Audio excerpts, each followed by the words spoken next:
Hi, this is at Mr. Fun History, and I never listen to None Taken. Ladies and gentlemen, welcome to the show. Friend of the show, special guest. Uh, you know him from the Instagram page. Do you do other media sites or do you mostly do the Instagram? I only know you on Instagram because I'm terrified of TikTok. I'm old. As we should. Absolutely. Yeah, no, I started on Instagram and then I was like, hey, I'll try TikTok, and it's just, I don't know, it's a waste of It, time, but I heard someone a couple of years ago say, get on one social media and just use the fuck out of that one and like just, absolutely. rather than spreading yourself all over. But I mean, I guess people that can pull that off, good for them. Yeah, Now, I just push the same content. Yeah. Yeah. You know him from Mr. Fun History on Instagram, former history teacher. I have new questions now because I presumed current history teacher. Uh, Derek Funkus, welcome to the show. How are you, sir? Good, I'm doing well. Thank you very much. It's been exciting couple hours. Oh, Yeah. I did didn't something get much happen? sleep. Dude, Yeah, yesterday was National Donut Day, and I couldn't, Oh. I couldn't sleep. I Damn was it. too excited. Yeah. I missed I that one. noticed that. So I'm on Central Time. I guess you're on the West Coast. No, wait, you're on Central too. Hold on. Well, he doesn't have daylight Arizona's savings fucking time. Weird. Arizona never changes, so yeah. Right. I don't know what time it is there. Yeah, everyone changes around us. You're an But hour. I think we were on like similar post threads commenting on things, and then like things would get likes, and then I'd see you respond, and I woke up at like 5, and it said like 2 hours prior you had responded. I was like, man, I thought I got no sleep. Yeah, I was telling Alan, we do a little hidden track before we record. I was telling Alan that like I was. It wasn't the election result I wanted, but it wasn't like perfect wasn't on the table. So I wasn't going to be like, oh my God, I'm so happy Kamala Harris won. But Right. like when he won, I was like, this again, damn. But it wasn't like the visceral reaction 2016 gave me. And Yeah.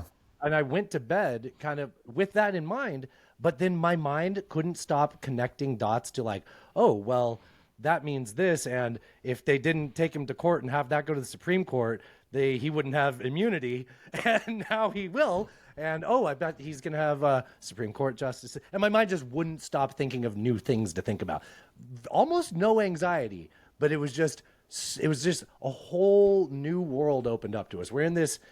I mean, I guess that could kind of lead me into maybe the first thing I wanted to ask you. So, like, we almost are in like a realignment moment politically, and I think a lot of political commentators don't want to admit that, just because their paradigm will have to shift and their preference is going to have to change. But do you recognize that? Do you think about that? And then we'll go back to you talking about who you are and what you're doing with your page and everything with that. Yeah, absolutely. I've been following that trend for the last several years, even before 2020 and since then. It was 2020, and long story short, but I got in trouble at school because I was kind of trying to be neutral, but kind of negatively talking about Trump, and then got called into the principal's office like I was in That's trouble. right. I and- know this. I'm sorry. I cut you off. Go on. I remember this. Yes. oh yeah, and You had a post about this, right? This was I think famous. so. It happened. Sorry, there's a Yeah. lot of internet, and like something, and then you forget that, and then you know. yeah. I'm actually kind of embarrassed. I feel like I've just met you again at a party or something. Right. Oh yeah, that's right. Yeah. And she was like, if this was, this is like 20, I think it was 2021. And she's like, if this was 4 years from now, like it wouldn't have been a big deal. People wouldn't be so up in arms about Trump. And I'm like, what are you talking about? Like he's for sure going to run. And she's like, no, he's not. And it's like, of course he is. And then just seeing kind of like all of these things fall. And I have family who strongly supported Kamala Harris. And for the entire last year, I'm like, he's like, I want her to win, obviously, but like he's going to win, and just all of these things, and just historically looking, hundreds of in the entire history of the United States, and obviously there's just always this ebb and flow where it's every 4, 8 so years, sometimes a little longer, you always have this reactionary period of okay, we're not happy of the direction of the country, let's try the other party. Okay, now we're not happy with what they're doing, let's go back. Right. And I think that you just saw all of this kind of discontent and all of this anger bubbled up from 2020 that wasn't going anywhere. It wasn't going away. Right. It was getting Still there. stronger. Right. It's still very much there. So yeah, historically I've been seeing this, and interesting you mentioned that point. I think we are at a crossroads, and I've been saying that for a long time, where I feel like this election and where we are right now, not only just for the United States or the election or the government, I just feel like, for humanity. Like, and Yeah. I know that sounds dramatic, but you look at technology, you look at politics, you look at global affairs, you look at the climate, you look at any number of things. It's all like connected. So yeah, I think very much we are at a where are we going to go? This path or this path? One thing that I like Yeah, about I you, mean, and I guess. clearly, Oh, Alec, go ahead. Yeah, sorry, dude. I'll say clearly a majority of Americans, I mean, right now is up by about 5 million votes. Not over yet, but probably that's about Right. where it's going to land. Popular in the vote popular winner. in the That's popular vote, significant which for a Republican. That's what I was shocked by. yeah, Yeah. Republicans haven't won the popular vote since what, like, I don't know, Bush. 20 years. Bush, yeah. Yeah. And Trump's never won the popular vote before, even though he did win the election with the Electoral College. But that was really shocking. I certainly didn't predict that. I don't think most people did. No. But if you I will say, Loadmaster in the group chat did say that, and I laughed. I was like, okay, that's not happening. Like Yeah, I think that, when and you people told me saying that, I was like, Kamala that's not gonna gonna get over 300. I was like, I don't think so, but Yeah, I mean, you look at the map with especially if you just break it out by county. There's so much red, dude. It's like, I mean, blue is a minority for sure, which feels like the party's just sort of lost its way. And I think specifically Kamala saying that she wouldn't do anything different, or she couldn't think of anything she would do different from the Biden administration. Certainly didn't Right. help her in that situation. But yeah, we're definitely at a turning point. I agree. So I feel like in 2016, a lot of people had their brains broken, like into hysterics, right? Yeah. One thing that I like about you and your page, which let's plug it again, Mr. Fun History, is you mix it up in the comments. And so I feel like meme pages either go one or two directions. They either just post it and let people fight, or they post it and they get in there and call people names and pick on things. I see you be a reasonable person, a measured person in the comments. And that's honestly what attracted me to your page more than anything. How do you have any advice for people to prevent themselves from having, Trump brain rot in this next 4 years, similar to how 16 to 20 kind of went? Yeah, I mean I appreciate that. I take that as a compliment, and it's frustrating. Don't get me wrong. It's like it's not that I don't want to call people names and I'm just sure you have like your moments, blow right? up at them. I'm Yeah, sure you have your moments. and just to try to like find that calm and be like, all right, here's a rational, measured response. Maybe that'll make a difference. And I hate when like then they still come after me and they're like, you're like such a this and this and that. I'm like, I'm just trying to give you like facts and I'm trying to be real like respectful, but whatever. And I think that's just the way that we have to bring back like some level of like civil discourse. And I know a lot of people on both sides would say, well, no, the other side doesn't deserve it. And I think that's just where we get into this polarization and we don't ever find any solutions. And I even though I try, I have these, discussions, whether in like people will message me or in the comments or wherever. And I try to go back and forth and maybe it makes a small dent, just to hear, okay, well, at least he's being respectful. At least he's like giving facts. But I still just kind of like bang my head against the wall. I'm like, no matter what I say, they're just not going to like, nothing's going to get through to them. Yeah. But I would just say that I think the more people on both sides, and I don't even think that it's a both sides. I think we get ourselves in trouble when we say it's okay. Everyone believes this and everyone believes this. Like, and we don't. Like, everyone has so many diverse opinions. We're not red or blue, and my favorite color is purple, and I say that we are a purple nation. Like, we're a mix of all these things. I hate when we look at the map and it's like, look at all these red states and these blue states. None of them are red or blue. And I think that people don't all agree on the same things, and that's okay. But we've gotten so divided in the last 8 years, and we always have been. But I think it's gotten worse, and I think that's just objectively true. And it's not just Trump supporters. I think also the left, and I think that like it's everybody. So I try to tone it down. I try to stick to the facts. I try not to get emotional. I don't think I ever name call, even though I want to, and that's just immature and stupid, and it's just going to drive people further into what they already believe. Yeah, and their ecosystem or their echo chambers. Silos. Right. No. Yeah. I hate just in the last like couple days, and it's not even because of like my posts. It's because of posts that I get tagged in, which is fine.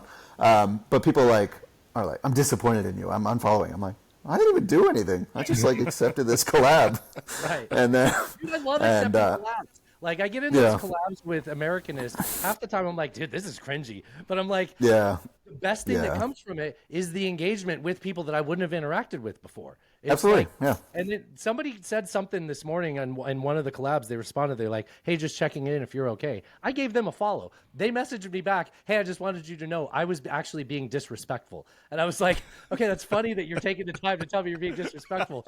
I could tell. I wanted to be able to engage with you more. Like I enjoy getting outside of like the system, that the ecosystem that I'm in, you know, like, and yeah. that's why I've enjoyed your page, and I've enjoyed doing posts with you. They're thoughtful, and Thank you. also that's what me and Alan tried to strive for when we did this podcast in the first place, was like, how do we Awesome. communicate past the void?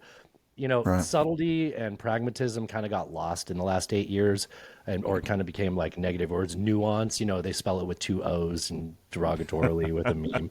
But you know, I still value those words, you know, and Absolutely. I think we're out here doing the Lord's work.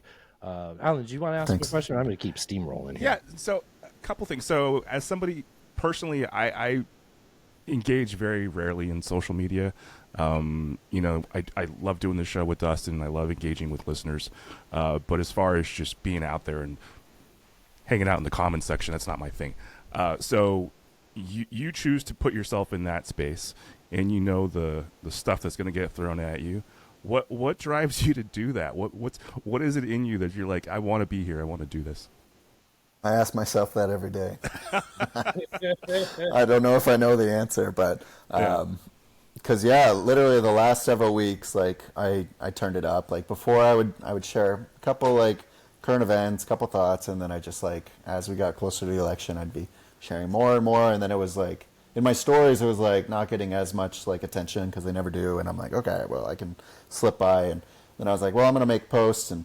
The feedback I got initially, I was like, you know, is it okay if I share current event thoughts and, you know, politics and posts? And they're like, yeah, share whatever you want. And but especially I've noticed in the last like week or two, just how draining and exhausting it is to be constantly engaging with people in the comments. And like Dustin said, I feel like in a way I'm trying to do the Lord's work, but it feels like, you know, it's one person at a time. It's so small and like it's not making a difference. But, you know, maybe, you know, hopefully it is. And that's where I see that too. It's the other people Yeah. that see you doing that. Yeah. and I think that's true. I think that's a very valid point. I think that when you post or comment and engage with someone in a social, you know, on social media in a public setting where anyone can see that, you know, in my mind, thank you for pointing that out. I just see like my interaction with them. I'm like, man, I didn't get through to them. They're calling me an idiot. They're calling me that whatever. I failed to get through to this person. Okay, but like I'm getting a lot of likes of people that agree, and even the people that don't like it, they're seeing it, and they're like, okay, well, you know, I'm seeing this interaction. Is that what I sound like, or is Right. you know You which have to side engage with it. seems more reasonable? Yeah, And all you- and maybe I all should talk more like that. all you can ever hope for is to just leave like a residue of what that conversation was for the next time that person has that conversation. That's kind of what I always saw back. Yep. Yeah. Kind of. So I do want to, I feel like I opened up my podcast feeds this morning and it was everybody analyzing the election. I don't want this show to be that, but along that vein, in a sense, but it also on the topic of sort of like how we can like process what took place and where we're going forward. Can you talk about some of the reasons to maybe be optimistic about the future Trump administration, or at least the administration's goals? I mean, we are Americans. It would be good for us, for the country we live in, to be successful. And if I don't agree with his agenda, perhaps there's some things that if they work out are going to be good for us. I know I've got a list here. I've got his China policy. I think we can largely agree, outside of specifically, you know, Maybe the tariffs. I don't agree with tariffs entirely, but some of the Yeah. tariffs with China, I think actually were not a bad idea. Some, I don't think he is picking things very well. So China policy in general, and also militarily with China, perhaps like it might be better than the way it would be viewed with Harris, perhaps because 2027 and everything with that. Maybe border legislation can finally go through. It might not be perfect. The one that they had agreed on wasn't perfect, but maybe he won't be obstructing it, and something like what was proposed previously can go through border legislation. Oh, how about this one? Pretending the economy is good now that he's in charge of it. That would be nice. And also, maybe MAGA can have faith in elections again. What do you think about those? Do you have anything else to add to that list? Yeah, no, those are interesting places to start for sure. Because, yeah, I mean, tariffs in general can have some positive things, but overall, most, economists agree that it's going to be largely detrimental. And I think that China, we do get a lot from. And it's like, unless you have like an actual plan for like manufacturing and infrastructure and like, actually developing your own businesses. Do you mean like Biden? Yeah. You mean like Right. Biden had? Yeah. Yeah, almost like they were trying to build infrastructure and manufacturing and bring back those jobs. Seemed like that was a great thing that they did. That's the one thing that I really want to hit on is like, I don't know, like Biden, sure, he was like old and sure, he like stumbled and sure, like all of those things. But like overall, like most historians and like scholars, I know it's still early. It's still even during his presidency, they rank him as like an above average president. Like he got a lot done despite, a tremendous amount of opposition. And then the same, you could just set it and forget it. Like it was Right. nice to not like, I mean, I wasn't part of the target cult, so I could not think about the president large periods of the time, which is how it's supposed to be. That's what the position was envisioned to be, is more of like, that's literally the root of the word, is to preside. You just kind of sit back and let the country do its thing. It's yeah, and you're not supposed to. Yeah, did I tag you in that one? Yeah, I love that. Yeah, yeah. But it also reminded me of our friend George W. Bush saying that he's the decider. Right. I got this for $20 at a vintage store. That's Dude, awesome. You're not That's a gonna good believe one. what I have behind me here. You probably don't know by looking at it, but that is Grover Cleveland. Nice, good timing. I have a post about him like in 2 or 3 days. If you want me to tag you in that one. 1,000%. I'm a fan of Grover Cleveland. Yeah. What's your forte in history? What do you like in history the most? I taught world history, but I did a lot of American history. I did world history, and I mean between those two, that's all the history. There's no Not necessarily outer space history. There really is no other history. not Can't get out. necessarily like what did you like teaching in school the most? Like what's your preference? Like if you had to go grab one history book about one era and one place, what would Yeah. I think actually, like I would say, of my top 2 or 3, it's kind of like the Revolutionary period. So French and Haitian and American Revolutions, just kind of like. gotta love Lafayette. Did you read Hero of Two Absolutely. Worlds? Hero I of have Two not. Worlds. Oh my I'll have gosh, to my check that favorite out. book. It's probably one of my favorite. It reads like a novel. Exactly at the halfway point is the end of the Revolutionary War and him going back to France. Like you're like, oh my god, we're halfway through the book here. It's I'm an a huge excellent book. Lafayette fan. Dustin recommended it, and I didn't know a whole lot about Lafayette, just kind of surface level stuff. It's it's a pretty thick read too. It's fucking worth it, man. It is so good. Absolutely. It's a great novel. Yeah, and it's real. Yeah, the Revolutionary period, though, I understand that. Yeah, for sure. Yeah. And then what's interesting to me is also kind of like early globalization,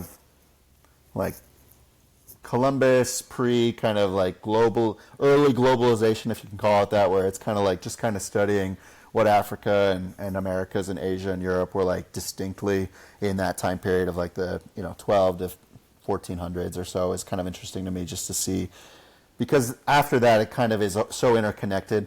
And then thirdly, I like the Cold War, which I know is a long period, but there's just so much history there, and I just find it like fascinating, the ideological struggle. So I don't hear people say the Cold War a lot. I mean, Yeah.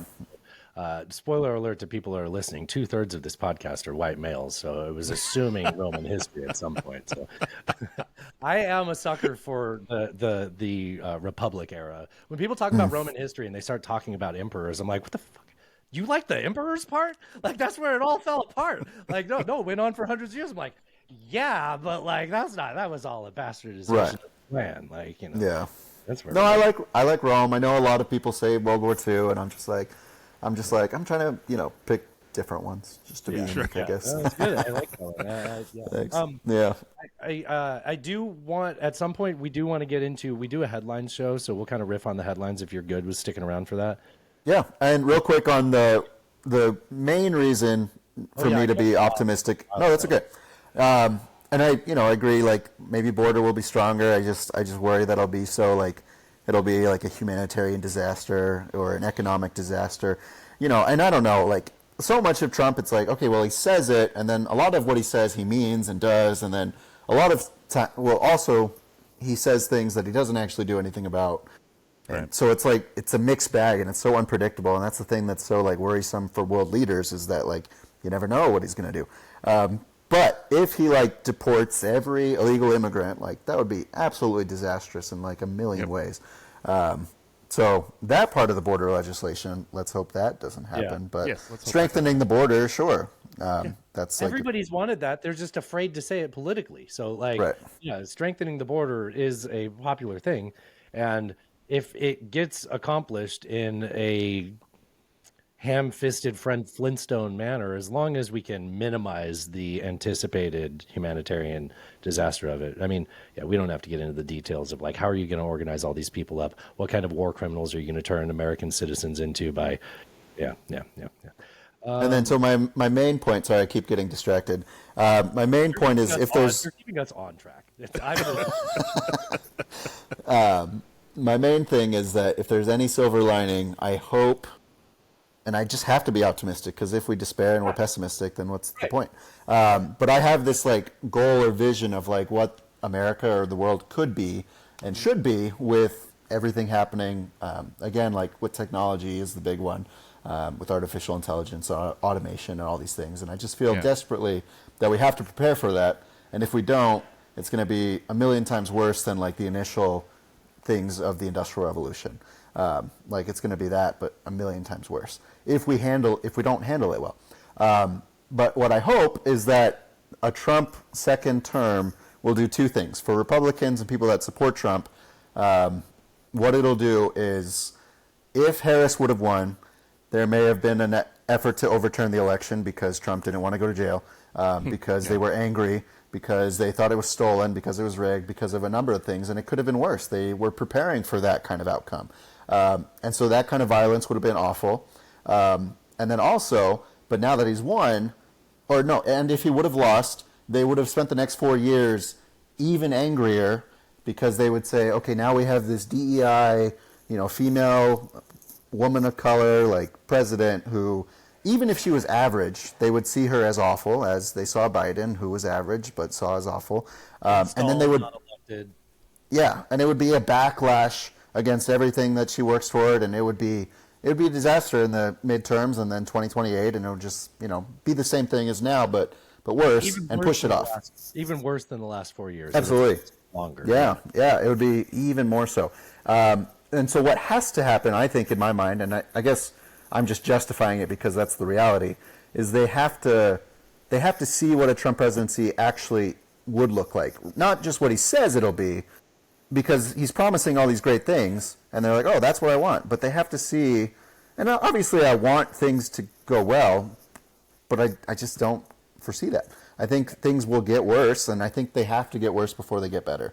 And then for the Democrat side, I think that this is a wake-up call that like a lot of their policies were deeply unpopular. They did all these things that were unpopular, and they thought they could get away with it, and I won't get too deep into it. But just like genocide in Gaza, and I don't know people's stance on that, but Israel and Gaza was a huge issue, and people just felt that she ran so far to the right trying to collect these moderate and Republicans that she wasn't progressive, and that was kind of what people were excited about. And so I think people just need to realize that they made mistakes here, and they need to see this, and then I just hope that people will kind of wake up and get more engaged politically and not just vote every 4 years, but like do something about the issues that they care about. Yeah. The Gaza thing we've talked about on the show many times before, but I mean, Jill Stein won 18% of the vote in Dearborn, Michigan. And what do you think that was? That's a protest vote, right? Honestly, I'm surprised it was that low. I can't believe it was that low. I lived in Michigan. Yeah, it's still pretty significant. It's still pretty significant. Yeah. And that's just one place. So right. I guess for me, I think that you're right. The Democratic Party does need to wake up and understand that Trump wasn't just elected by, uneducated non-college educated white males, right? Yes, it wasn't that. He built a coalition. and it was Latinos, it was Black Americans, it was all kinds of different. It was a very diverse crowd, which is what the Democrats, think they represent, and clearly they didn't in this election. And so they need to wake up and smell the coffee here. And so if that moves the Democratic Party into a better place and actually can be competitive next round, I think that's a good thing, and that's politics working. Do you think they will, or do you think they're going to put out Gretchen Whitmer and AOC? Don't make me be optimistic. No. They'll be like, look, we vote to a woman. Here's Pete Buttigieg. I like all of these people we're talking about, but it's like, look, we're not going to make you vote for a woman. You fucking homophobes, vote for this gay man. And they're going to make fun of white people that don't like gay people and insult them for a year and a half, and then get mad when they don't elect their preferred candidate. I mean, I know we have primaries to sort that out. Of course, they had primaries in 2020, and we got stuck with Joe Biden. I said this on the show before. I think initially I said this in 2016. We weren't doing a show then, but Alan reminds me that I've said this in the past. I've said the last opportunity we had for a peaceful revolution was under Bernie Sanders. I don't even know what I meant when I said that the first time. I still believe it. Yeah. Do you have thoughts along that line? How would you justify what I made you agree or disagree with? Alan or me? You. Oh, okay. No, I strongly agree. I just said that, yesterday, and I've said that for a long time. I'm like, oh no, like, I think I even commented, someone posted, they're like, oh, we should have done this. We should have nominated someone this year. And I'm like, oh, we should have done Bernie. Oh wait, no, that was 2016. Because I 100% agree that like that was such a missed opportunity. He had such momentum and such enthusiasm, and like, a lot of those policies are just generally good ideas. And I think that's where I've come in the last, little while. And I think people ask like, oh, why are you so like, well, no one actually asked me that. And I'm not super upfront about it. But they would ask if I could just talk to them. They're like, why are you so like radical in these ideas? I'm like, these ideas should not be radical. They're human rights that benefit everyone. Things that were radical, 100 or 200 or 500 or whatever at the time now seem perfectly normal. And so like I think that Trump has done a great job of like making radical such a bad word, but like radical is not a bad word, and change can be a good thing, and it is a good thing. But like what Bernie promised was appealing to a lot of people. And I think it would have benefited people across the political spectrum.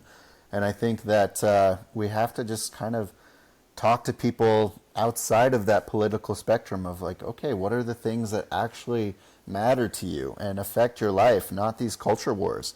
And the one thing I really liked about Tim Walz, who I really liked a lot, just seems so genuine and just, anyway. Yeah. He said, just like, just mind your own damn business. And it was like, that's what the Republicans used to believe. And it's now we're going to get involved in this and this and this and every part of your life. And I wish that people would learn. And you were just saying, are people ready to elect a woman? And it seems not. And maybe it was Kamala, maybe it's just a woman. And are they ready to elect a gay man? I don't know. Like, some people like him and others don't. And I think people are afraid to say it aloud. And then they go to the, voting booth and they vote for what they actually want. But they're not going to say, I don't want a woman. Some people do. And I'm always shocked. I've seen interviews with undecided voters. I've seen interviews with like black female undecided voters who are like, I just don't think a woman can be president. Yep. I'm like, I just don't understand that. But it's like, we played clips of them on the show. I think we're talking about the same one. Yeah. And I was just back and forth with a woman right now, and she's like, good. Like, I wanted her to lose. Kamala's awful. Like she would be a terrible role model for my daughter. And then I'm like, okay, but you realize Trump just won, like, and I just listed up. I just listed it. How do you, I'm like, how do you expect? Like, what if any of? And then I listed everything. And she's like, we're not talking about Trump. I'm like, okay, you're just deflecting all these things. Right. And she's like, and then she's like, but someone like Tulsi Gabbard, like, she's like smart and beautiful and served her country and was the first Hindu like woman to serve. And I'm like, okay, well, Kamala Harris was, smart and beautiful and served and, and was the first like African American, like Asian woman in California as the attorney, like she's qualified. And well, I just think she's dumb. okay, well, you don't go to law school and you don't serve in these positions and do all these 100%. things Well, and she be can't think on stupid. her feet. You mean like being a prosecutor? Like, Yeah, right. I'm like, yeah, and then she's like, well, she's too far left. She's radical. I'm like, what about any of her positions are radical or left? And it's just, well, I in hate. 2020, she was going up against Bernie, so she said dumb She shit. had to say stuff that, yeah, try to, she definitely and did, now, yeah. and I hate that she flip flops so much, and even Yeah. during the election, that she's like saying then one they thing in would one make- state, and yeah, Well, wait till they meet J.D. Vance, right? yeah. Oh my gosh, Yeah. the king of flip flopping. Yeah, America's Hitler guy. Yeah. Let me ask you this. I don't know if you listened to the Daily, the New York Times podcast, but Ested Herndon on there this morning seemed like audibly angry that Oh wow, the Democrats didn't have a primary, and now's the was time like, to say that. and was like, yeah, exactly. That was my point as well. But like he was like, if Biden had just stepped out of the way sooner, and there could have been a primary, all this stuff about, well, we don't really know who she is, or we feel like she was just sort of somebody put a crown on her, and this isn't the way we run a democracy. That would have not been an issue, and perhaps she would have had more time to build this coalition. I don't think I buy that argument, but I don't know. What do you think about that? Do you think the results might have been different had there been Biden stepping aside and allowing a standard primary to occur? Yeah, I definitely wish that, if he was going to do that, he would have done it much earlier. I think that Yeah. would have helped. I think that a primary would have been beneficial. I understand why they did it. I think there's a number of reasons that they did it, but I think the number one thing, the reason, is money. They already had all of this campaign financing, and they can't transfer it, so they had to keep that money. Obviously, there's other reasons. There's visibility, there's continuity, but in the long run, all those things hurt. Because she was saddled with a president that had very low approval ratings, and people weren't happy with that. I think primary would have helped. It was fascinating because as soon as he dropped out, people were clamoring like, okay, who could it be? And I even knew, I'm like, it's not going to be anyone else. But I was like, Andy Bashir, come on. I was hoping, yeah. Andy Bashir was He's Andy the formula. Bashir. He's literally the formula. Like if you He win would two have been times great. as governor of Kentucky, red ass Yeah. first student to turn in their test every fucking year. They're like, we knew it. Everything red. It's here. There you go. Yeah, right. Like you didn't study. You just turned your test in. They also have the lowest voter turnout of any state. Yeah, Well, that explains Oh. also the quick turning in of the Yeah, test. I okay. didn't know that. Okay, interesting. yeah. It's really like And then 5 I- minutes after polls close. They're like, "Yep, Kentucky's in." Every year. Every year. Yeah. It happened Pretty last wild. year. Yeah, but he would have been good. There were several people that would have been good, and I remember watching that, and maybe I didn't know it immediately, but I felt like it wasn't going to be anyone else, and no one even tried. They all, which Yeah. was Yeah. Nice to try to show unity, but also you could talk about it a little bit. You have this whole Democratic National Convention, there's a process. It could have been so exciting. The amount of buzz you would have got from doing that, For sure. And instead, they just went with the same formula that got us Biden. They're like, hold Right. on, let's coalesce and decide over the fucking weekend, and we're gonna, Well, Yeah. so I thought that the reason nobody decided to try and contest that was because of what happened with Kennedy and Carter, right? When Ted Kennedy and Carter, when he tried to challenge him in the primary at the convention, and that was a whole disaster. And so nobody it was wanted bad for a everybody that tried, right? yeah, nobody wanted a repeat of that. And so everybody was like, okay, we're going to allow Biden literally announced that he was not going to run, and then 8 minutes later 30. Yeah. announced that he was endorsing Kamala, and everybody's like, okay, we're following in line. That's what we're going to do. But man, I don't know that a primary would have made a huge difference. Primaries are often very bruising for candidates. Yeah. But sometimes running through that gauntlet is useful. You need that gauntlet to Make get you stronger. Make you Yeah. stronger, right? Yeah. I don't know. It's revisionist history either way, but it's fun to talk Right. about, I guess. It's easy to look back. Yeah. Yeah, and mentioning contenders or people who are challenging you, I don't know what you guys think about RFK, but I think he, I don't know, it seems like he just was running to help Trump the whole time, and and then he did help Trump, and I think he attracted a lot of attention, and then through all that, and I saw a lot of people online being like, well, I wasn't going to vote for Trump, but I like RFK, so now I'll vote for Trump, and I wonder how much of a role he played, whether that's overstated or whether he did play a significant role. I like to think of the brainworm talking in his head like the symbiote in Spawn. Robert, take the fluoride out the water, Robert. That would be amazing. I live in Northern California in the Bay Area, a very, very liberal blue. I'm like less than 10 miles from Berkeley is where I live. And last weekend I was driving on 80 towards Berkeley, and there's this big bridge that goes over the highway people can walk across. And they do political demonstrations there a lot. And there was like, I don't know, 10 or 15 people up there with RFK banners. And I was like, what is happening? But apparently, even where I live, there are people like, we like RFK. And this was last weekend when he's already, said he's in the Trump camp. Already in the Trump camp. Is this happening in Right. Berkeley? What the fuck? I guess that Kennedy name goes a long way. There are a lot of places where he got more votes than Jill Stein, which Yeah, I'm sure. Yeah. yeah. Couldn't get his I name. followed. I think I just got in these like echo chambers because I tried to be like, hear it from all sides. So I followed Trump and I followed Kamala and I followed Jill Stein and RFK and I read the comments and just to get like a feel of what each of these groups were thinking and I tried once to like argue with. Well, I tried many times to argue with Trump voters, and then I'm like, all right, this is stupid. So mostly I would just like leave some like, and again, I wasn't like insulting.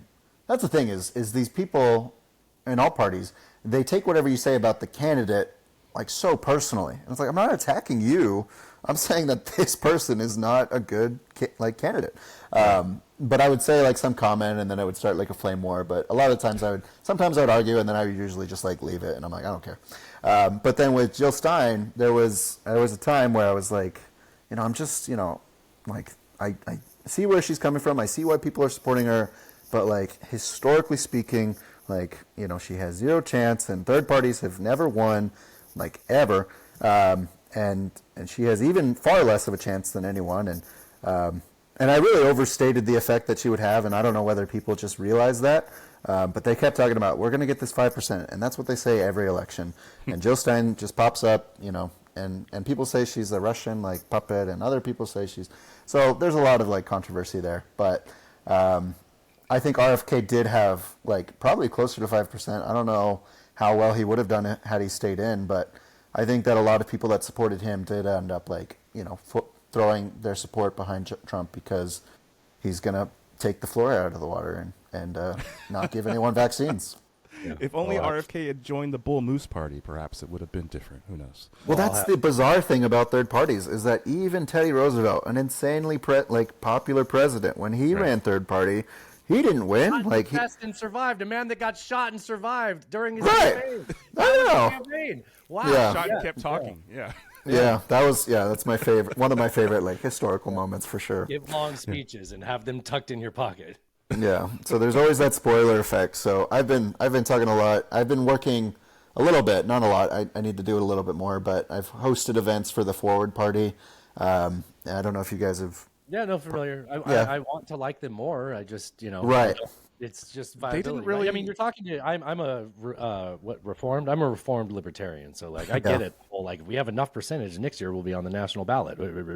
Yeah, Chase Oliver did not do well at all. The New Hampshire type people kind of and the podcasters really took over that party, and I was like, okay, well, you don't represent the things that I liked about this party. This party used to be pro-choice on everything, which was appealing to me, and then they started to not, And I mean pro-choice on everything like guns, drugs, speech, everything. But Yeah. Yeah.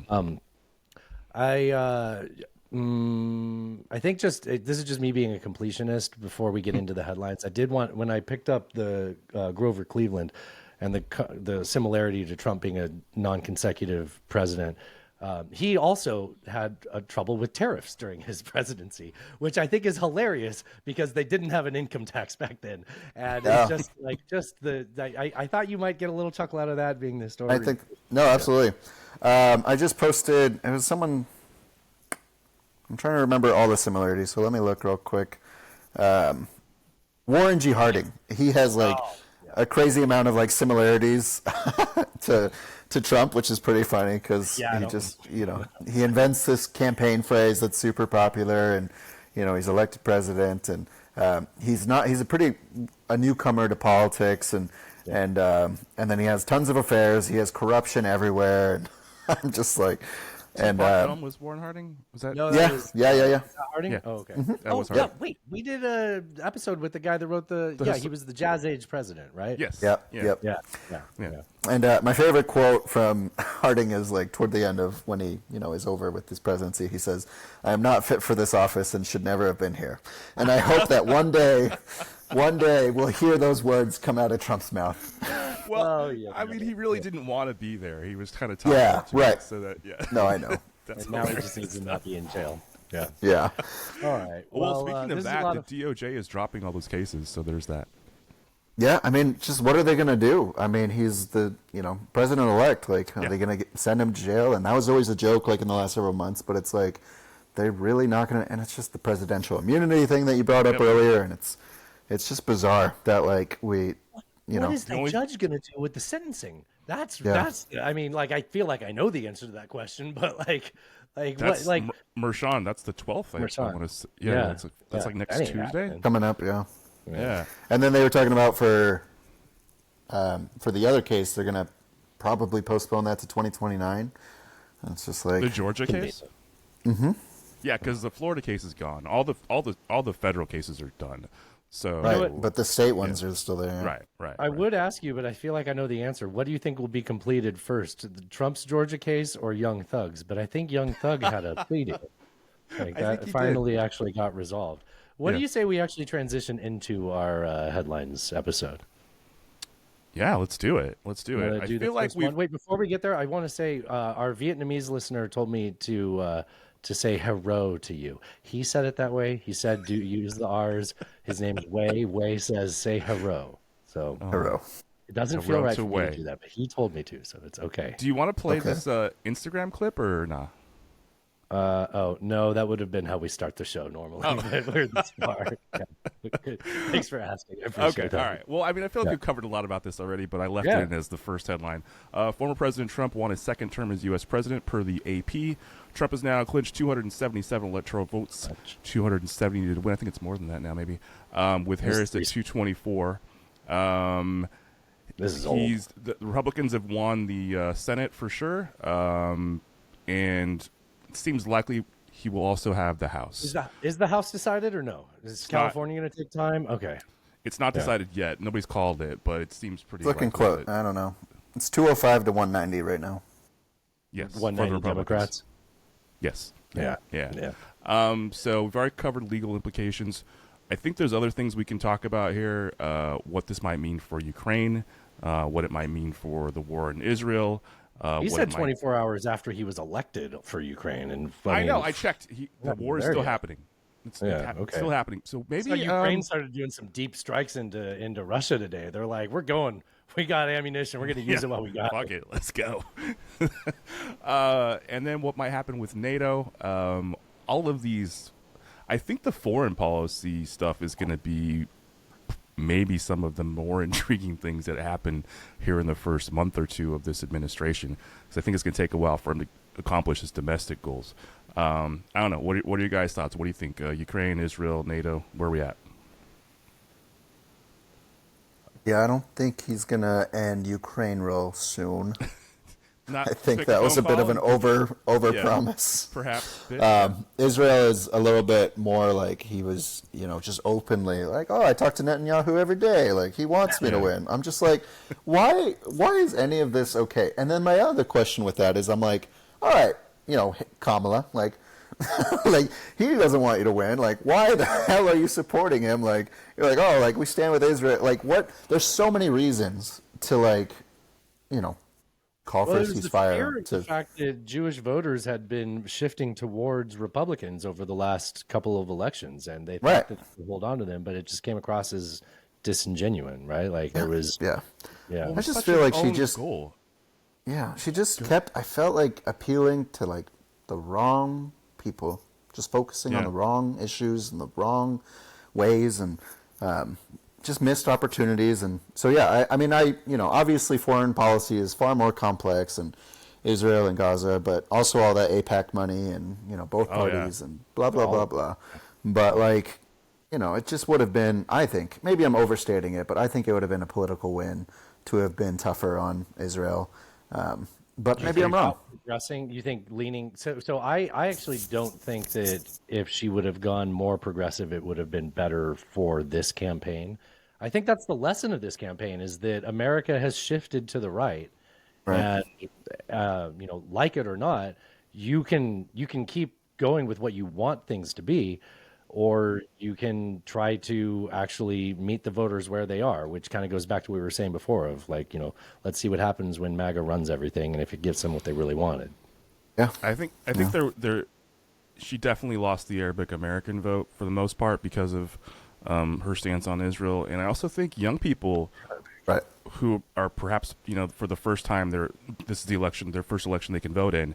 Young people who are really upset about what's happening in Gaza just couldn't pull the trigger for Kamala based on her stance, and that I mean, I don't know how much the margin we're talking about here that would have changed, but I think that if she had not been so pro-Israel, I think, and maybe allow a Palestinian to speak at the DNC, Right. With So their easy. it's so It's easy. supposed to be the big tent party, right? Like, And you Right. can either vet be their that or speech be- before they get up there. Like, why not do that?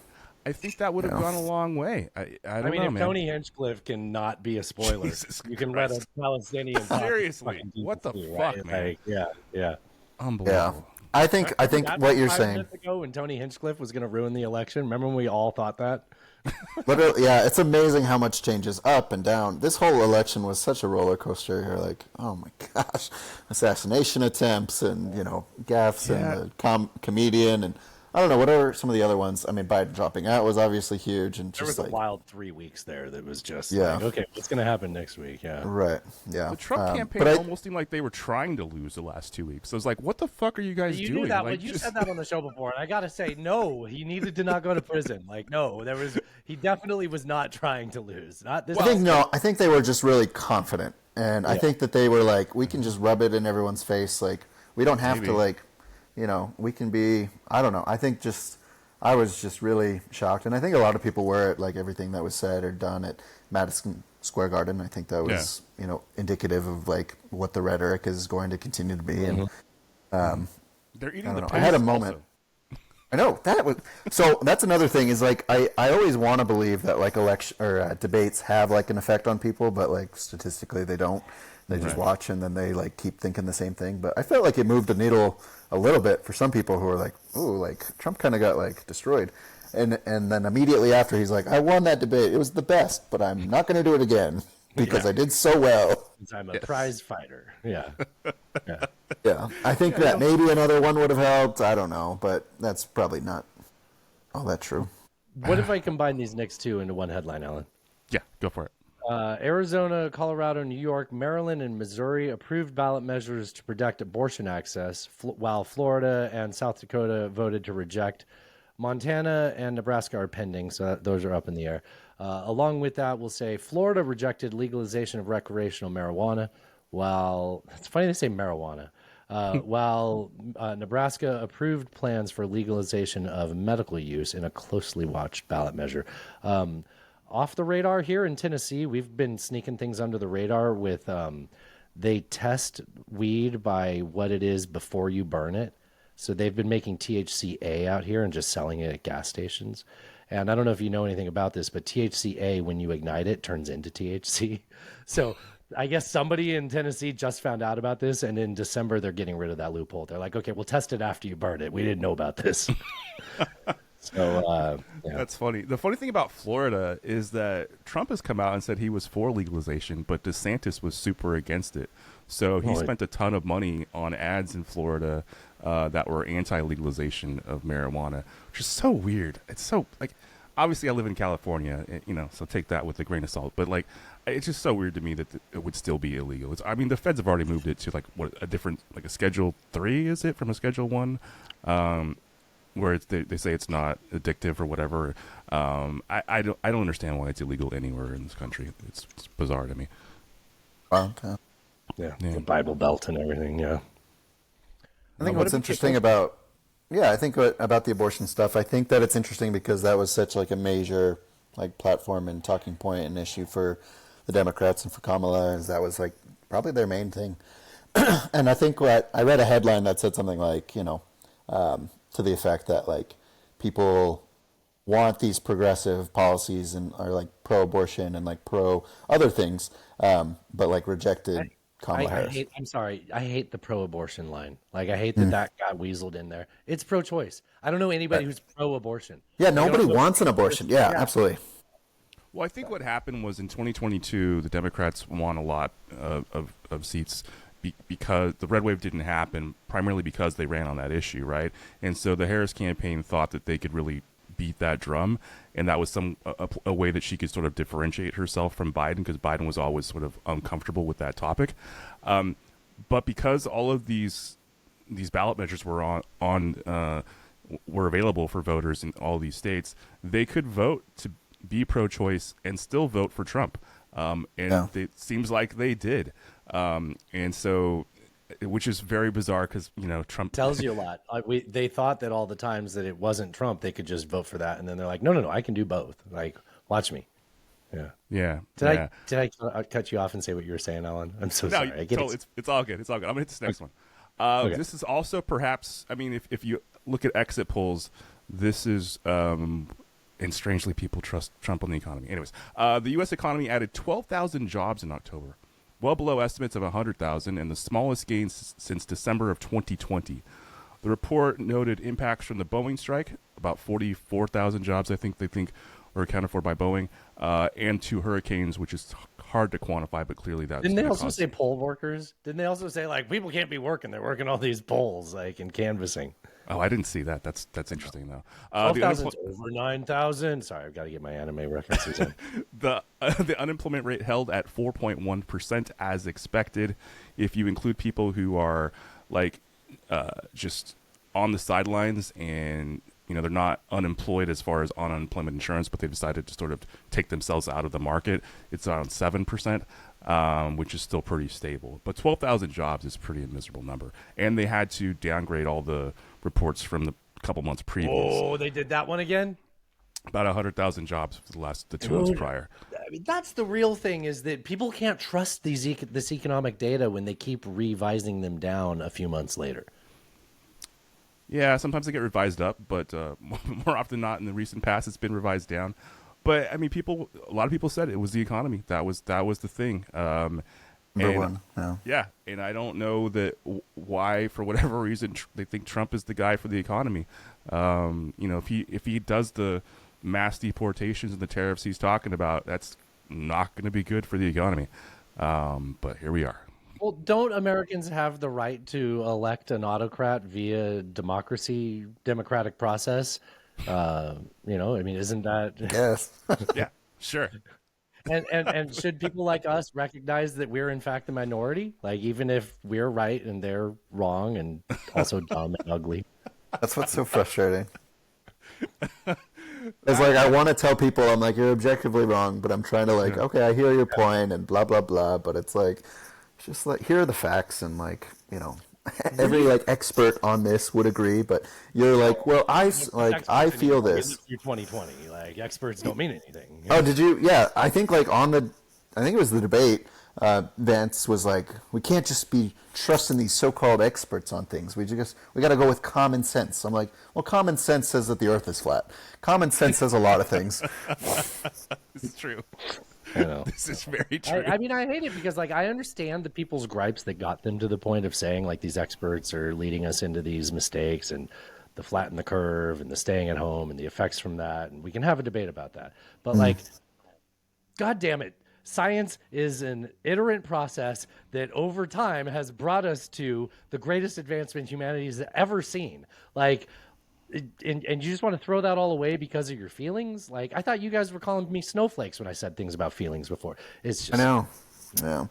Yeah, I was arguing with this lady who, she was like, unfollow, because I just made it like kind of a lighthearted joke on Americanist memes, like comment something. I was like, it's only cheating if you lose. Like, they only cheat if you lose. And I was like, because no one's talked about cheating this time. Right. And then she was like, I'm disappointed in you. And then she unfollow. And I'm like, and we went back and forth and on a long time. It took a while for me to be like, wait, like you do know like 2020 was not stolen, right? There's absolutely no evidence of that in any like. And she's like, well, like I saw like the numbers, and Biden was just clearly unpopular, and like how could he possibly have won? And it's like, okay, yeah, but like no, there's no evidence. And she's like, well, it's my opinion that he couldn't have won. And I'm like, well, and the new but here are the version of that facts. is the new version of that is there were 15 million less votes in this election than the last one. And it's like, Yeah. are you saying there was 15 million votes of fraud, and when all of these people look at it, they can't find them? Like, is that really what you're saying? And you're going to say it's Hugo Chavez that did this, like from the grave? Yeah. Like, Right. like, Actually, and you know who- there's an easy explanation for that. There was the riots of that summer. There was the unrest. There was the COVID pandemic and the outrage over the amount of people that died. There was 4 years of being fucking sick of Trump that motivated people to go vote. And as much as they were afraid, it turns out fear wasn't as much of a motivator as hating him presently. And now conversely, you have Joe Biden in office, and you have a smaller amount, but an amount of not liking the guy presently that voted for Trump. And then other people stayed home, and then, Gaza and all that stuff. You know who's really won with this whole thing is lawyers. Alan The keeps saying amount, on instead of one, it drives the me amount of crazy. lawyers that were employed in the run up to this election, because on the right they were going to claim the election was fraudulent if They he were just lost. on retainer and didn't do anything. Yes. And then the amount of lawyers on the left that were built up to combat that, and none of that's going to happen. They just paid millions and millions. They got and paid millions to do nothing. to do nothing.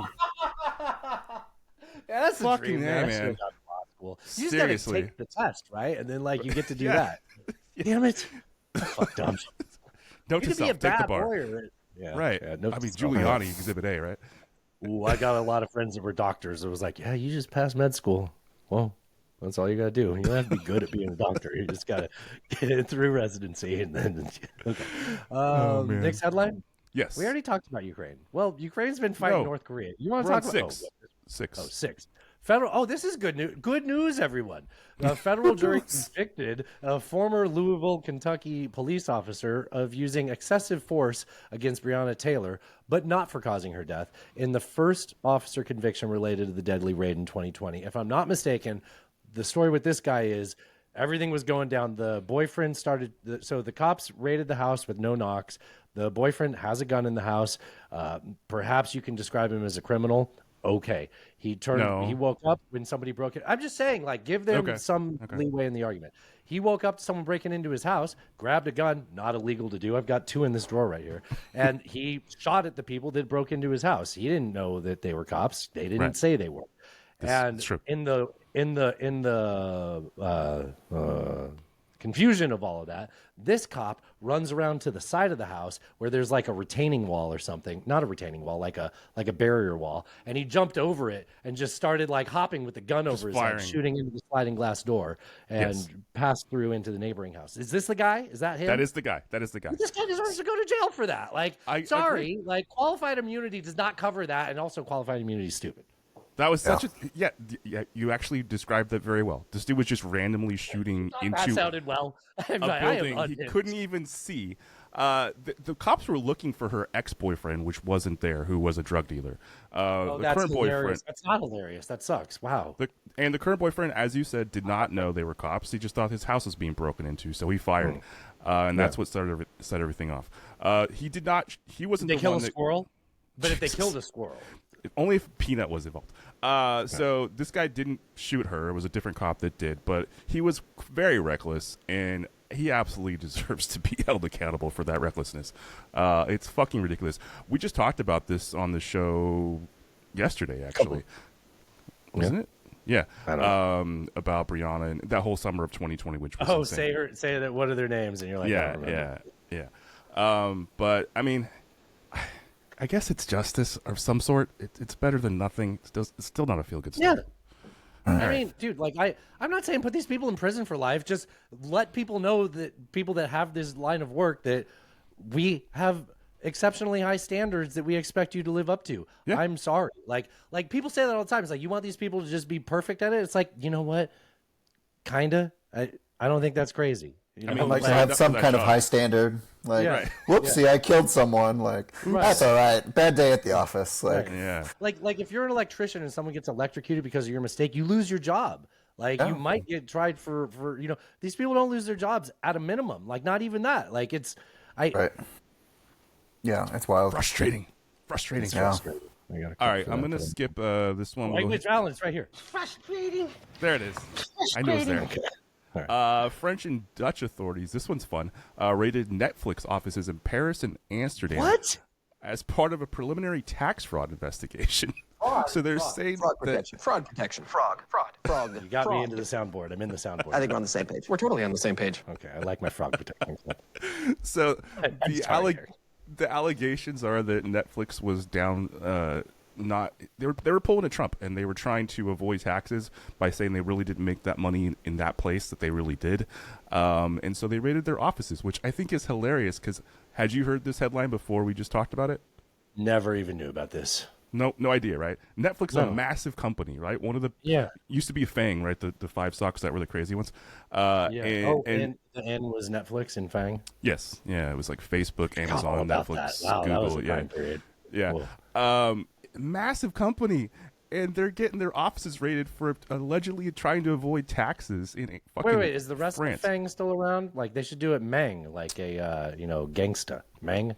Something Well, Mang? Google's Alphabet now, so you'd have to change the What's the A? Oh, that's the G. Amazon. Yeah, Amazon. Mang, A is Amazon. Mana.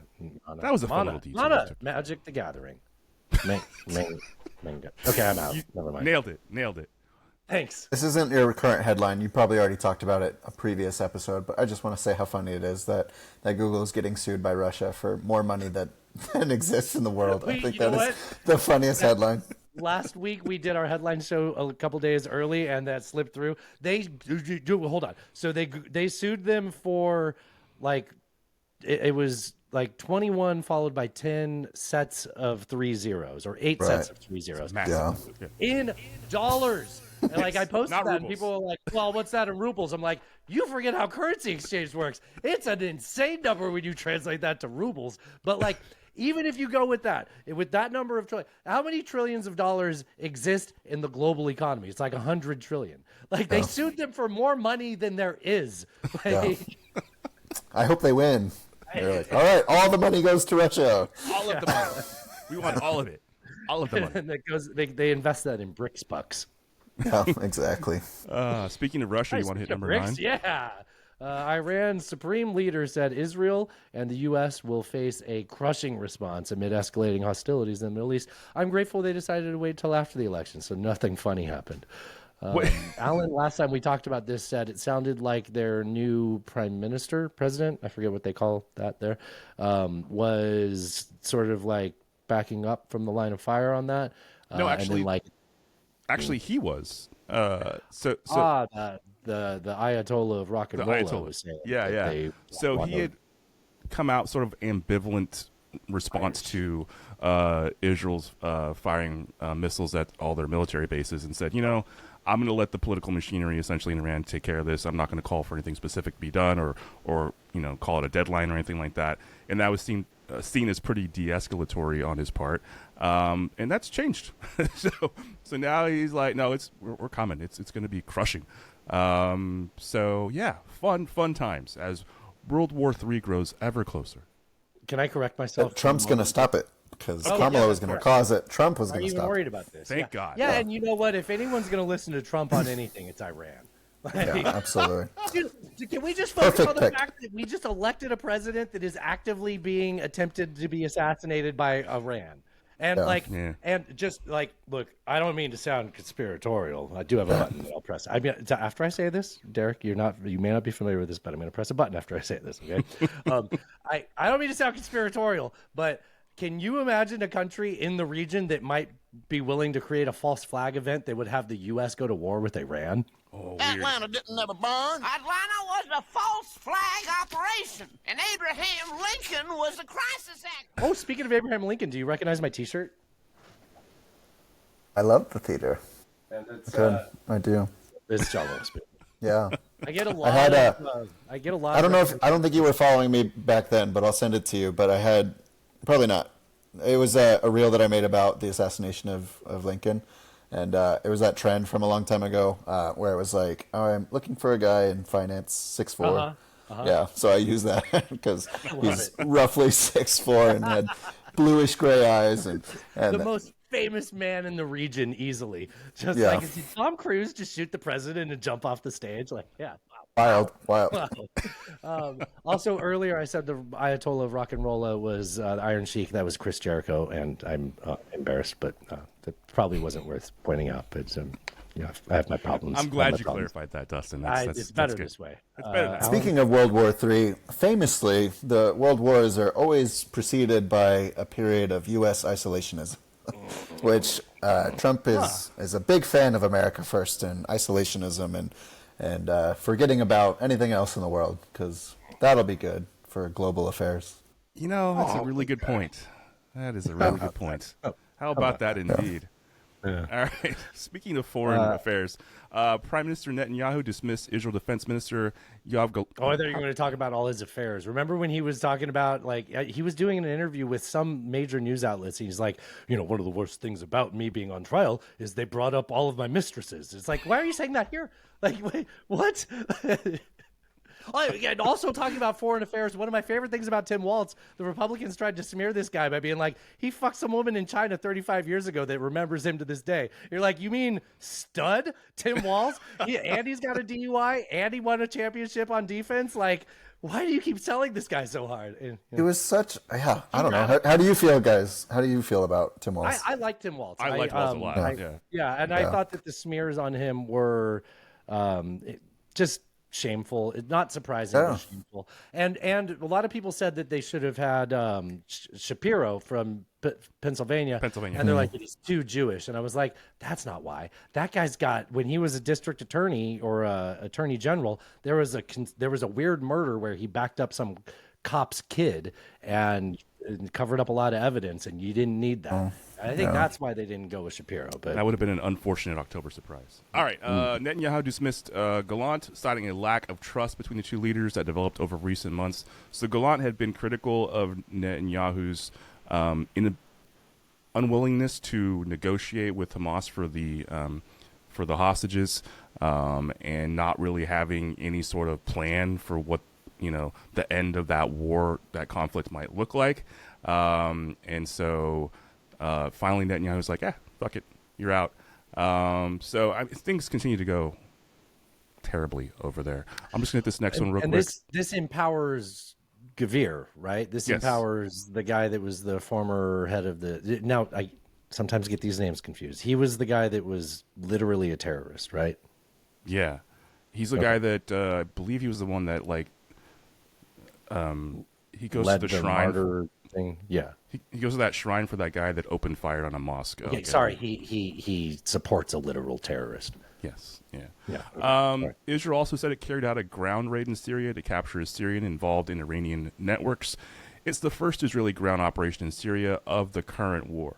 So just if you're keeping track, so Israel is fighting a war. That's not Lebanon. Is Syria in Lebanon? No. So Israel is fighting Hezbollah in Lebanon. They're fighting in Gaza against Hamas. They're fighting in Syria now. It's on the West Bank as well. I mean, where are they?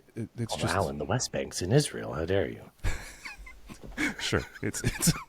And I think they said something today where they were like, or maybe it was yesterday, they're like, oh, and by the way, if Iran keeps firing things out of Iraq, we're just going to fire into Iraq too. U.S., how do you feel about that? We haven't left yet. Like, they're kicking us out. Like, please don't make us shoot on our, damn. Oh, it's going to be a fun 4 years now. I'm sure and Trump's people act like it's going to be World War III. It's like, it is. It is. It's been World War III. Yeah. Yeah. I mean, North Koreans are already fighting on the front lines in Ukraine, so there's that. Don't even pay attention to Africa. Nothing to see here. Nothing to see here, yeah. All right. The Falklands is back on the table. Like, it's all... Jesus. World War III. Fun. All right, do you want to hit this last one, Dustin? Yeah. Germany? Yeah. Speaking of World War III... Why is it always them? Yeah. Right. Germany ordered the closure of all 3 Iranian consulates in Germany, leaving its only embassy in Berlin after Iran executed Iranian German prisoner Jamshid Sharmad on terrorism charges. I'm proud of pronouncing the names. Also in Germany news is they had a no confidence. They're calling a new election. Like it's all falling into Oh. Putin's plan. Like, you know, the preferred candidates in charge over here, and I mean, all this is going to do is empower Poland. Poland's like, fine, I guess I got to do it myself. Like, So seen this this before. guy that they executed actually was a California resident, a German citizen, I didn't know but he lived in California. He was abducted in Dubai on his way to India to make a business deal, and unclear exactly how he was abducted, but they have like cell phone tracking data that they can see where he went. And he just sort of fell off the map. I'd never heard of this. I was unaware of this until I read the no, story. I didn't know about this either. Yeah. And so the Germany had been, pushing to have him released, or certainly not to be executed. Iran went ahead and did it. They claimed that he was abetting terrorist organizations inside Iran. Did he take his clothes off and walk around in his bra and panties? Not that I'm aware of. No, no. That feels like that should have been in the news. What do you think happened to her?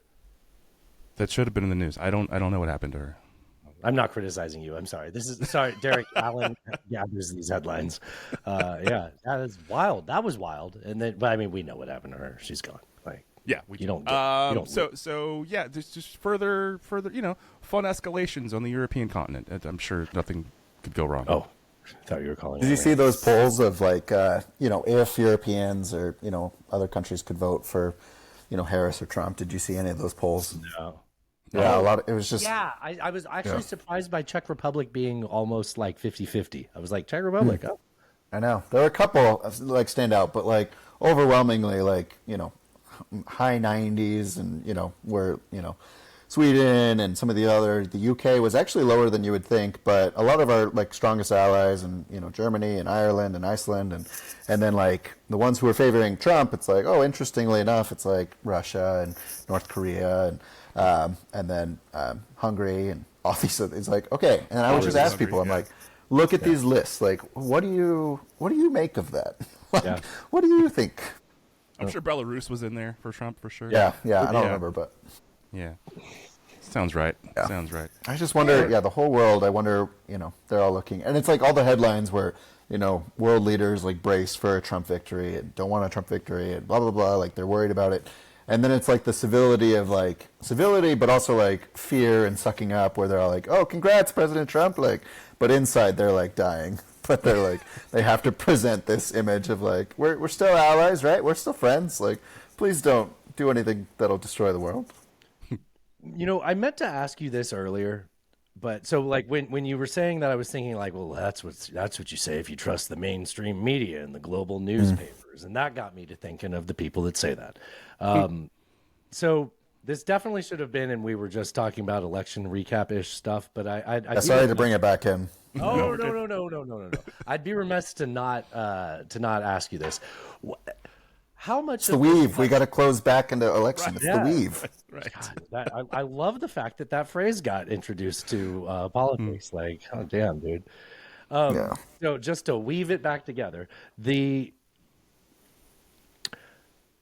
lot of what I've seen going around lately that I feel like I'm actually pretty understanding of is that much of what we've seen of the Harris loss had to do with white males feeling like they've been marginalized. Now, it feels like a version of 2016, but it feels different, right? Like it feels like I think I understand that because Alan, I don't know, people that are just listening, it fits the build here, but I've just always thought things were generally working out for me. So like while I do understand the people that tell me that, it almost kind of came across as like someone that's been winning a football game and then they like wanted to cover the spread and they aren't anymore. Like, do you have any thoughts on that? I feel like I mixed metaphors in there, and I am kind of forcing it on you.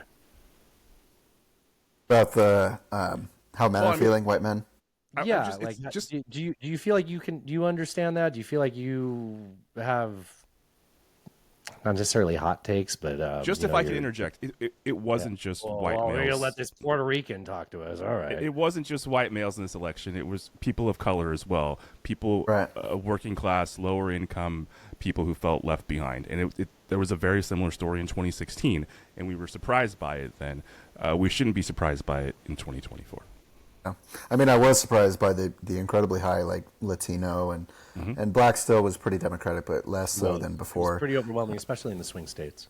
Yeah, and but yeah, I think you even liked the comment or saw that thread, and I couldn't even find the original thread, but one guy commented. He's a friend of ours. Cody's a friend of the show. Yeah, and so I did want to talk to that because I didn't mean to be like dismissive of him. I didn't mean to like insult him or anything because I felt like I tried to hear him out. Drive engagement. He was driving engagement. Like I promise you. Yes. Yeah. Yeah, because I was like, yeah, no, I've heard that. Like you, I personally haven't experienced that, but that doesn't mean that it doesn't exist. But I do worry that a lot of, and probably not for him, or there's a lot of good guys that between, work and the economy and kind of this shift toward, some people kind of resent DEI, some people resent immigrants, some people resent all of these different factors, and there's always going to be kind of like the scapegoat. And I understand that. But I think that a lot of what Trump brings out in some of these men are like negative things. This idea of like this alpha or this macho man that just does whatever he wants and takes whatever he wants and has this appearance of being wealthy and famous and has the women and can, grab them wherever he wants, and he's going to make them, protect them, whether, this idea of being a protector, even though it's hugely misplaced. I think that he speaks to that, in ways where it's like, oh yeah, I want to be a big, strong man like that. But he brings out also like the xenophobia and the racism and misogyny and the amount of misogyny I've faced on just like, I shared just like I thought a feel good story. I'm like, oh, in Iceland, all the women went on strike and then like right after they got equal rights. And the amount of like misogyny and sexism that like they were like there's no sexism and then goes on to say the most like horrific like sexist things. I was like, are you sure? And they're like, yeah, my wife makes me a sandwich every day and she likes it, she knows her place, there's no sexism. And I'm like, what are you doing? I'm like, your wife's a lucky woman. And I'm like, tag her in this. And he's like, I won't. And I'm like, she knows. It was just wild. But I understand, like, he's appealing to that. But I think it is, like, it's misguided. And again, like, people are like, don't call Trump Hitler. I'm like, well, his vice president did, so I can call him that if I want.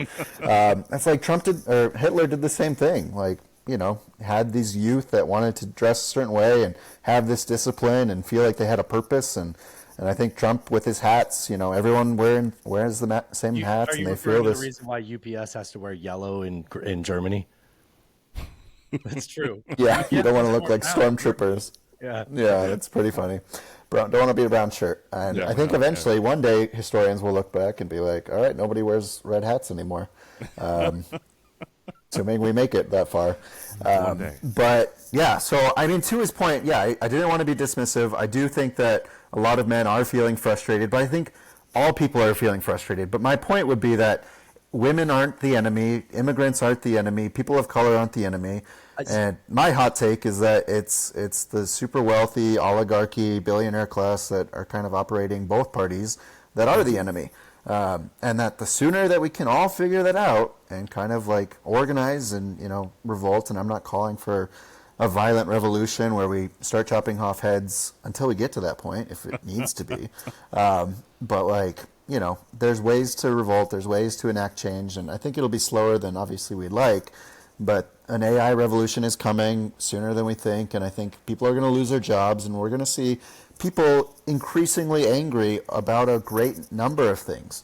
And I worry that, Trump's going to take that anger.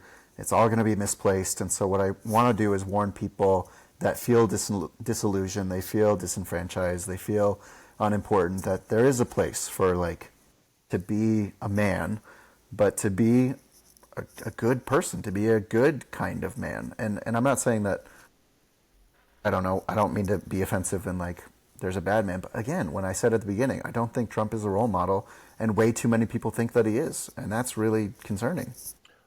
when there's two candidates and only one of them is presenting a future that fits within you saying, I want to settle down, I want to have a family, I want to meet a woman that wants me to be that for her. See that. Not I want to impose that on them, right? Right. Like if there's only two candidates, Yeah. that person is going to vote for that candidate, And, Oh yeah. Yeah. It's and I see the appeal of like family values and marriage and the conservatism kind of responding to that. But at the same time, it is pretty funny that the face of these family values is Donald Trump and Elon Musk and Philanderer, RFK. Yeah, that's highly ironic, indeed. Yeah, I think it's a great RFK. place to end the headlines section. Should we get into media? Yeah, I have to tutor a student in government, AP government right now, and I'm a little late. So Okay. Can you quickly tell us a movie you've been watching? a movie that I've been watching. or just recently watched that you liked. Yeah, something. No, in I've media. been. I watched You're New so Girl. kind. I'm so sorry that we're getting in the way of the tutoring. Yeah. Oh, no, that's okay. Favorite movie? I'm real bad at like watching movies lately. Have you been watching I TV just- shows, anything like that? Something you put on before you go to bed? No, I mean I'm with my kids, so I'm watching like Disney movies, and yeah, I'll let you know, but nothing real crazy. How about one thing we like to ask of all our prey? What's the dumbest thing you've ever done? It doesn't have to be the dumbest, just the first one you can think of. Yeah, it's that I've never listened to this podcast before. That was the worst. There we go. There we go. Good call. Good call. No, Hey, thanks I for should being on have the program. listened. Yeah, Thanks for thank being you so on the much. program. I'm gonna start listening if I am gonna change something about myself. Plug your page one more time before you go. Yeah, you guys please follow me on TikTok, but preferably Instagram. That's where I care more about it. At Mr. Fun History. I might change my name, but I won't until you guys follow me. I'm trying to figure out, and if you guys are interested in the politics, I think I am leaning toward probably doing that more. But lots of history, which is obviously politics. Follow me, and I'll follow you back if you'd like. Awesome. Oh, yeah, Well, man. thanks for being on the show, man. It was a great time. Appreciate it. Yeah, thank you guys so much. Pleasure. All right. Great Take care. having you on, man. Cheers. We'll see ya. Cheers. All right. Well, we can do stops. our media diet. Oh, I already stopped. Oh, wait, I can start I- again because did I stop the recording? Oh, No, I don't think so. and Oh, we're wait. back. Yeah, let's talk about our media diet, dude. So I was watching Blue Eye Samurai on Netflix. It's an anime Is show this over one there. of your anime shows, Alan? It is an anime show. Yes. Is this about an American turned anime? How does he have blue eyes? I mean, when I think of anime, I think about Japanese. You know, it's interesting you say It's that. a Japanese you're actually, with a Hispanic accent. You're So I actually- pronounce the J as an H. you're actually really close to the button, way closer than you think, actually, of what this story is You about. know what? I don't mean to brag, but I'm pretty good at finding the button. You know where it's at? It's on the northern quadrant. Intuitively, No, so it's about a Ronin, so a samurai with no master. Tasha's listening to this being like, no, he's not. Who has some grievances from his childhood, and he's going to avenge them. And Was this like a samurai? This is a Ronin that's dealing with like therapy issues? Like, oh, it's, I mean, it's it's probably what is it, the 1600s, 1500s? But yeah, I would say that, there's definitely some issues. It's a very interesting show. I'll say I don't want to spoil anything. There's a lot of twists and turns. It's a lot of fun so far. I think I'm 5 or 6 episodes in. where's this available? Netflix. Okay, Blue Eye. Is it new? I think it's within the last year or so. Didn't you tell me to watch some anime show? What was the one that you mentioned here on the show once that they started doing on Netflix, but it originally had like a bunch of anime. They did a live action. Oh, One Piece. Oh, Cowboy Doesn't Bebop. no, it was One Piece. Doesn't One Piece have like thousands of original episodes? Like, isn't it like Yes. an insane number? Okay, I don't know if it's thousands, but it's a lot. I'm not Yeah. getting into that. No, but this is an original story. It's not connected to any other previous anime. That's cool. Okay. And I like it a lot. It's really well done. The story is very captivating. How's the voice animation's acting? great. Very good. Yeah. Very good. Yeah, I like Yeah, it a lot. Highly recommend. Do they do Japanese voice? I mean, there's an accent, but it's not like dubbed or anything. If that's what It's you're not asking. humorous. Oh, it's not very A little funny. bit No, funny? Not a little It's bit. mostly dramatic. Remember when yes. Way asked me to say hello? Yes, I do. Okay. All right. Um, I watched 2 movies in the last since we've done headlines where we talked about our media diet. I've done 2 movies. I feel bad keeping him past his tutor. I feel bad for the tutor. It was seemed probably into it. 8:30 my time, so it was probably only a few minutes, right? Yeah, yeah. I think it's okay. I watched a movie on Amazon called Brothers, which Okay. I mean, do you have a Prime membership? Yeah. All right. Well, if you don't have anything to watch, I would recommend watching it. If this was in theaters, I wouldn't tell you to go to theaters and watch it. So if I were to give it a number, I'd say like out of 5, I feel 2.5 is fair, maybe even 3. Like it's above fine, but it's just like it's It's not bad predictable. for a Prime movie. Yeah, it's got. Is the it guy that produced by played- Amazon or is it they bought it? Yeah. Yes. Yeah. It's an Amazon original. It's a original, Prime okay. exclusive or something. Okay. Okay. So it has the guy that played Thanos that was in Oh Brother. No Country for Old Men. I get Oh Brother, Where Art Thou, and No Country for Old Men confused because they came out the same year. I know. Very, very different movies. I know. The guy that played Llewellyn in what is this man's name? The guy that played Thanos, with the beard and the scrotum for a chin. The purple face in Marvel, yeah. Okay, that guy. So him and Dinklage, Peter Dinklage,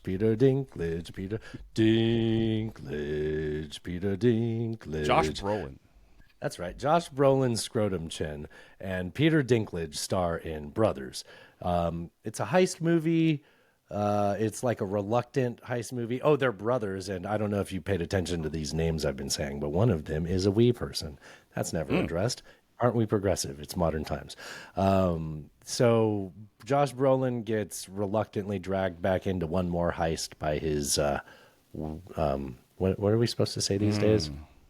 Men of short carriage. His His brother. smaller brother. Okay. Yeah, for a hilarious jewel Oh, it's a heist. comedy? Mostly a comedy. Yeah, comedy heist. Comedy heist. Yeah, here's why it's funny. The original. No, don't spoil it. No. If you were being chased by the cops and you felt like you needed to hide the jewels that are made of sharp edges, would you swallow them? No, you put them up your ass, obviously. I feel like that's worse. I feel like I'd rather swallow them. I don't know now. Well, if you swallow them, it's going to come out. I mean, What do you think's gonna happen if you put it up your ass, Alex? God, you gonna put them in a sock and stuff the whole sock in there? You can't use a condom. That's not safe. It's too, it's still sharp through there. You're probably gonna cut through it. You're gonna use a whole tube sock. Man, we got plenty of show titles if we weren't calling it something about our guest. I don't know if he appreciates this. He's like, oh, it was on your show. And you started talking about putting emeralds up your butt with a condom on. No, tube sock. That's worse than a condom. And I watched a movie. Speaking of cuts, I watched a movie called Time Cut on Netflix. It's a Freaky Friday, like back in time, like you walk through a time portal and you. okay. Actually, it's not a Freaky Friday. They don't do a body swap. Body swap in the house tonight. I've been drinking. I apologize. This is what happens. This is ADD in a brain, and a microphone. So it's one of the it's Back to the Future Okay. esque, but also mixed with like horror thriller. So they got to go back in time and do something. Kill Hitler. Otherwise, they got to go back in time and kill Hitler. Yeah, that's fine. She has Yeah, to that's what save you her do when you go sister. back in time. Her sister got murdered. She goes back in time and she sees her sister, but it's kind of like a Marty McFly with his mom. She doesn't try to fuck her sister out. That'd be kind of hot. No, wait. I'm not going to be on record with that. Can I ask you a question when we get out of here? Please. Okay. So I feel like yesterday that was the election day. How have I done? Have I taken your mind off of the election pretty well? You have. Yes. Good. I hope you feel better. I do. It's gonna be okay. I feel like all day yesterday people were like, I kept seeing this meme where it was like, I feel like all of America right now feels like they're waiting on an STD test. Yeah. Now that the results have come in your opinion, is it herpes or chlamydia? Let's go with herpes. Let's go with herpes. I love America. Y'all let me not- in this damn house. It's not going away. Come in the name of peace. LMFAO. What in the world is this? Trump's pee-pee. Why would you say something that stupid? I come without explanations or solutions. See you next time. I'm a very sexy lady. Cat turd. I will not suffer this harlot. How great! An anti-American Marxist! Ted Cruz, go fuck yourself. Read the news. China is asshole! God bless the United States. Now this is Podcasting. Drive safe, dude. Cheers. Cheers.